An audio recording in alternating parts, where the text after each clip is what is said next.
อ่าสวัสดี สวัสดีสบายดีเด้อ FC หมดสุขุสุคนเนาะพี่น้องเนาะม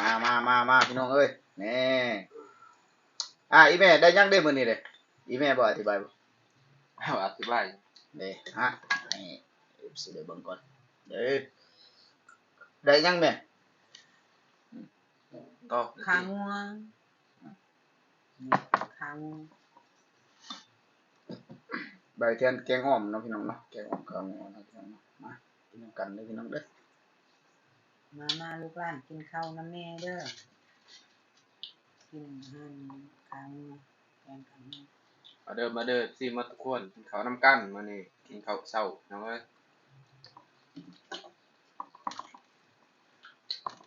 แจ่วแมงเมาของแซ่บน้ำซุปนะครับเป็นลุงนะยืนตะแกรงเดี๋ยวนิยมดูหน้ากันบ้านเจมแต่ทุกผู้ลุงนะ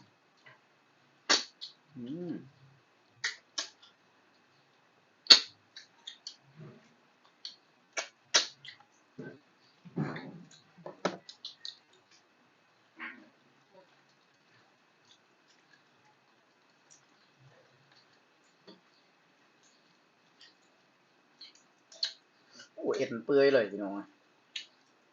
ต้มมาเป็น 2-3 ชั่วโมง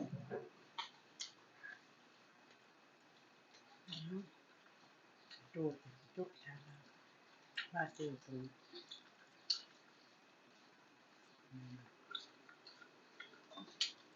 นะครับกระเบยใจเจ้าบันเทศ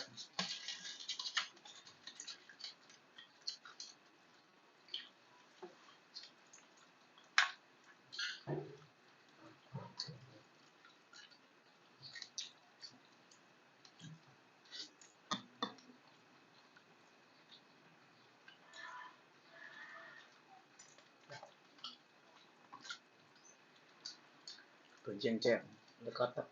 กระโดย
สุดนั้นแล้วจะเดือนโดยเหยียบจังอยู่กลางเดือนมันเพื่อน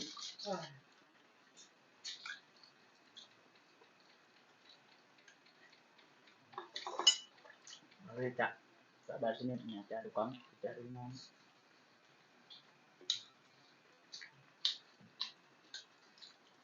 ดูเขาตั้งเดี๋ยวอุ้ยจะ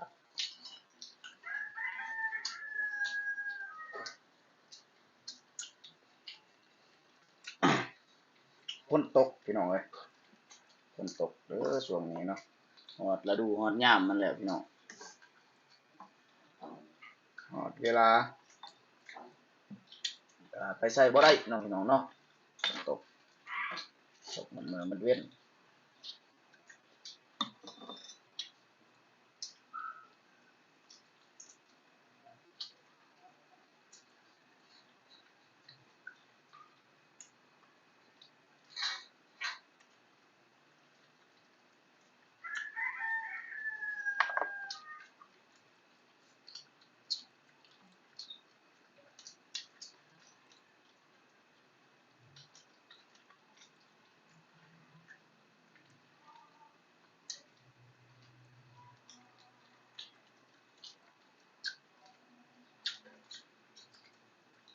โอ๊ะ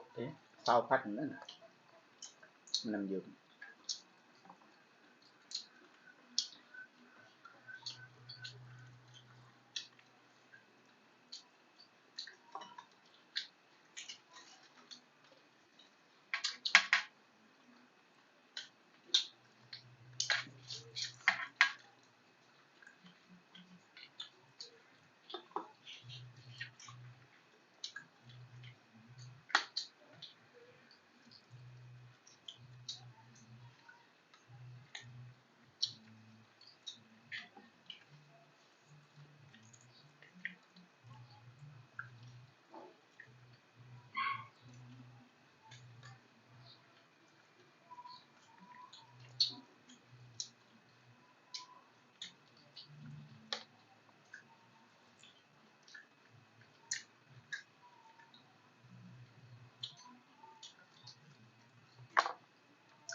เรื่องจอนแบบเล่ม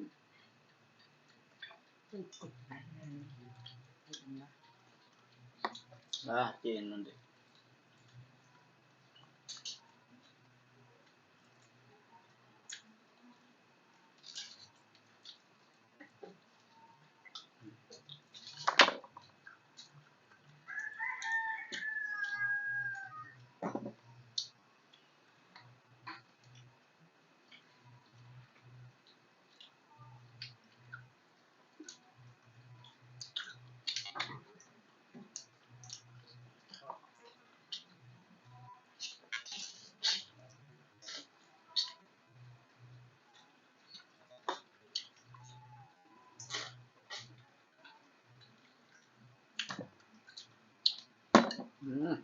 มันได้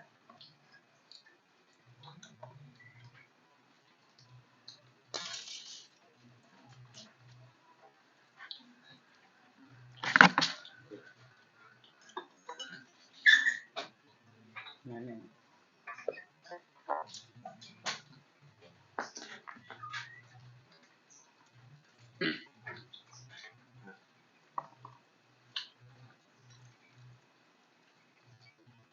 ผมเยอะ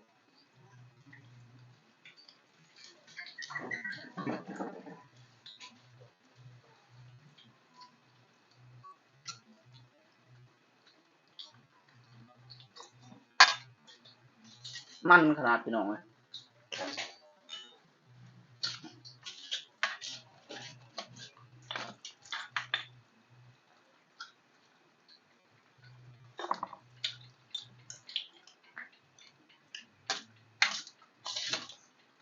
อย่างไรกินอิ่มกินแล้วก็นอนเนาะพี่น้องเนาะฝนตกไปใส่บ่ได้แม่3 มื้อมัน3 มื้อแล้วบ่แม่บ่ได้ไปใส่เนาะพี่น้องฝนตก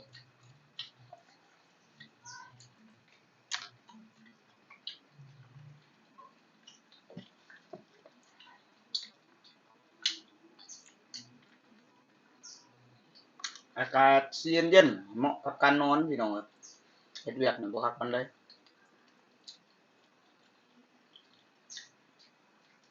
ไปเสียไปแล้ว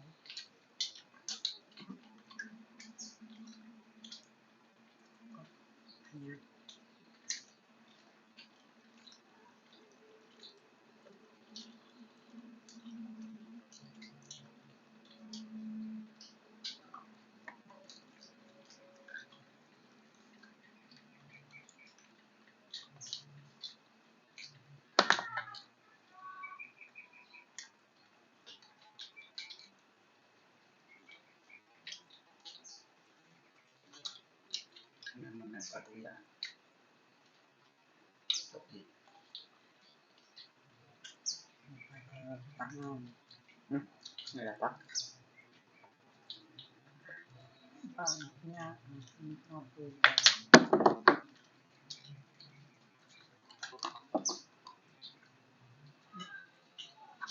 dia adik tu nah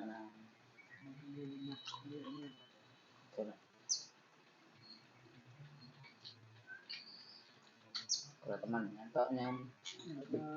ลาย